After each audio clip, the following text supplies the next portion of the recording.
Yan, kasi may mga kasama kong boys. Andun si Nick, and si Hilda, sino pa? Nick and Hilda, sige na.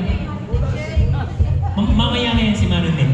But so, this concert is not just about me, this is about these ladies and gentlemen, and all of you have contributed to make this happen. Could you please give a round of applause to everyone? And I really appreciate them making this happen. So, ititreat ko dadalong ko New York City. Yeah! Pero wala pa visa, mag-a-apply pa. Nakatanan nito, denied. Mag-a-apply pala. My first time naka-travel ako sa US, no? I'll tell you a story. Pahinga lang kayo dyan.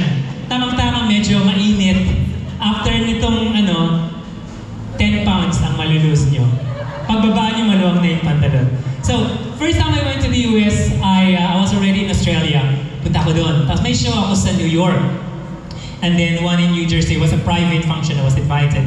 And then, yung night na magpo-perform ako sa New York, nag-shopping muna ako kasi nighttime naman. So morning until about 5 p.m., punta ako ng Times Square. Nakapunta na kayo yung Times Square?